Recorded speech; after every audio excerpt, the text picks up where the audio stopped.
शिष्य की कहानी। एक गुरु और शिष्य जंगल से होते हुए अपने गांव जा रहे होते हैं। अंधेरा काफ़ी हो चुका था। शिष्य ने अपने गुरु से कहा कि गुरुजी, काफ़ी रात हो चुकी है। अगर आप कहें तो आज की रात यहीं आसपास के किसी गांव में गुजार लें।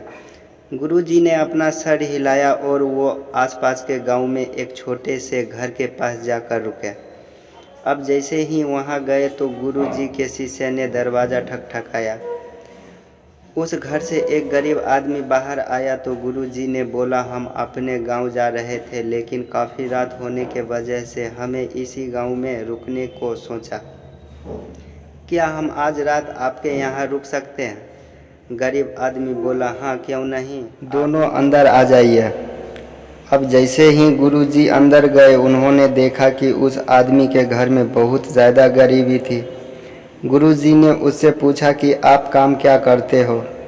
वह गरीब आदमी बोला कि मेरे पास बहुत सारी ज़मीन है। तो गुरुजी ने बोला, अगर तुम्हारे पास बहुत सारी ज़मीन है तो इस तरह से क्यों रह रहे हो? वह आदमी बोला, यह किसी काम की नहीं है। गांव वाले बोलते हैं कि ये बंजर ज़मीन है, यहाँ पर कुछ भी नहीं उगाई जा सकती है और वहाँ फसल उगाना बहुत बड़ी बेवकूफ़ी है। गुरुजी ने बोला कि तुम्हारा गुजारा कैसे होता है? उसने बोला कि मेरे पास एक भैंस है जिससे मेरा पूरा घर चलता है।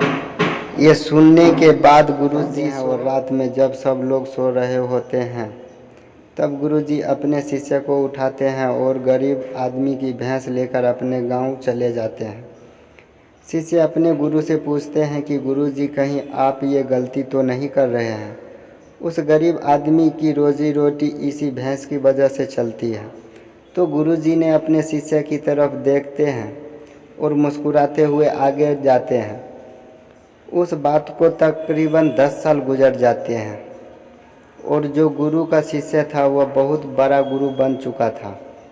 तो एक दिन उन्हें उस गरीब आदमी की याद आती है कि मेरे गुरुजी ने उस आदमी के साथ अच्छा नहीं किया था। मुझे एक बार चलकर देखना चाहिए कि वह किस परिस्थिति में है।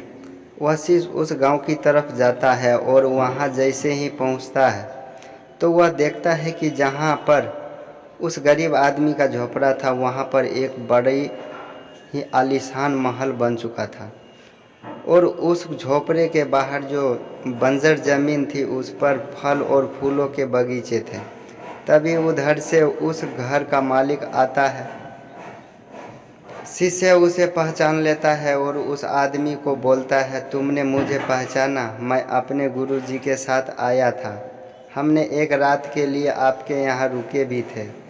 वह आदमी उसे पहचान लेता है और बोलता है कि उस रात में आप कहाँ चले गए थे और उस रात के बाद ही मेरे भैंस कहीं चली गई। पास कोई रास्ता नहीं था तो मैंने अपने ज़मीन पर मेहनत की और फसल निकल आई और आज मैं इस गांव का सबसे बड़ा और सबसे अमीर आदमी बन चुका हूं। ये सुनने के बाद शिष्य के आंखों में अपने गुरुजी के लिए आंसू आ गए और उसे ये बात अब समझ आई और रोने लगा। इस कहानी से हमें ये सीख मिलती है कि हमारे अंदर ऐसी बहुत सी टैलेंट छुपी हुई है, लेकिन हमें कोई ना कोई चीज़ रुका कर रखी है।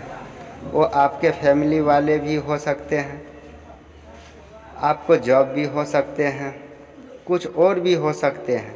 देखिए, आपके पास भी तो भैंस की जैसी कोई दूसरी चीज़ तो नहीं है जिसने आपको आगे बढ़ने से रोक कर रखा है।